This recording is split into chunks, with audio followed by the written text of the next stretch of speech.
Alors, je t'explique, c'est très simple. Les exercices, comme tu m'as envoyé, on a toujours une droite graduée sur laquelle soit il faut placer des points dont on nous donne les abscisses, soit il y a des points qui sont déjà placés, et c'est toi qui dois dire quelles sont les abscisses. Donc, je te montre l'exemple sur celui qui est là parce qu'on voit mieux que sur ta feuille, et après, je te montre avec ceux de ta feuille. Alors, la première des choses à faire, c'est de déterminer chaque graduation, à quelle fraction est-ce qu'elle va être égale. Donc, pour savoir ça, c'est très simple. Tu prends deux unités qui sont données sur la droite. Donc par exemple, là j'ai 0 et là j'ai 1.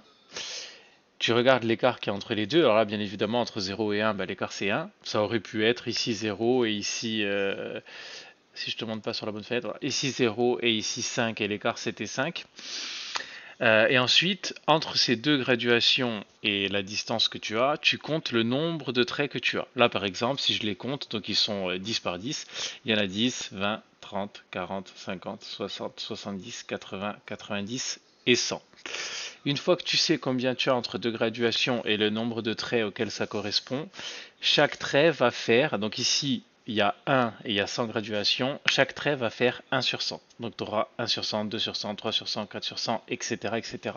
Admettons que tu avais eu 0 et 5 et je dis n'importe quoi, 7 graduations, chaque trait aurait fait 5 sur 7 parce que tu avais 5 et 7 graduations. Donc là, toi, dans ton exemple, c'est le même que celui que moi j'ai là, c'est une unité, parce que tu as entre 0 et 1, tu as 100 graduations, donc un trait, c'est 1 sur 100.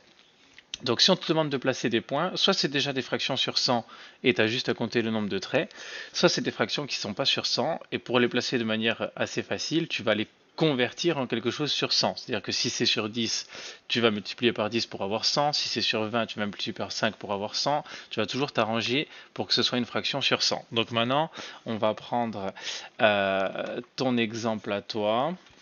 Donc ton exemple à toi, c'est celui-là. Donc on est toujours, ici c'est 0, ici c'est 1. On est toujours sur une unité et il y a 100 graduations si tu comptes sur ton unité. Donc chaque trait, c'est 1 sur 100.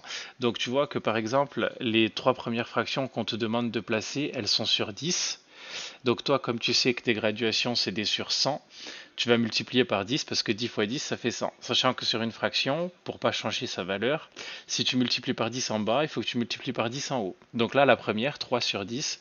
Si tu fais x 10 en bas, x 10 en haut, donc ça fait 3 fois 10, 30, sur 10 fois 10, 100, donc 30 sur 100. Donc qu'est-ce que tu fais? Tu comptes 30 graduations, donc 10, 20, 30, et là où tu atterris, tu mets ta fraction, ton 30 sur 100. La deuxième, c'est 6 sur 10, donc même chose, fois 10 fois 10, ça te fait 60 sur 100, donc tu vas te placer à 10, 20, 30, 40, 50, 60, le 60e trait, et toutes les autres, elles sont sur 100, donc là, tu as juste à compter les traits, 18, 40, 105, 86 et 130. Alors 130, bien évidemment, tu vas dépasser 1, tout comme le 105, c'est pas grave du tout, c'est-à-dire que jusqu'à 1, tu as 100, et 130, tu en comptes 30 en plus, et 105, c'est pareil. Dans l'exercice 2, c'est tout le contraire. On nous donne les abscisses, c'est nous qui les plaçons. C'est exactement le même principe. Le 35 sur 100, je le place. Et enfin, dans le 3, les points sont déjà placés, le A. Et donc, partant alors, de ton 0, tu vas compter 10, 20, 30, 40, 50, 60. Je vois pas bien. 65, ça doit être aux alentours de 67. Je pense le A, toi, sur ta feuille, tu verras mieux. Et si tu as des points qui sont plus loin que l'unité, comme le C et le B, tu commences pas à compter de 0 parce que c'est inutile. Tu sais que de 0 à 1, tu as 100, donc tu comptes déjà les 100, et ensuite tu continues de compter 105, 110, etc. Le H, par exemple, je peux compter de 0 à 1, 100, jusqu'à 2, 200, jusqu'à 3, 300, et après, je compte jusqu'au H. Donc pour tes trois exos, c'est juste ces trucs-là que tu as à faire. Donc je te fais un petit rappel. Sur une droite graduée, tu prends deux graduations, peu importe lesquelles qui se suivent, tu regardes combien il y a entre les deux. Il y a 1, il y a 2, il y a 3, il y a 5, il y a 7, peu importe.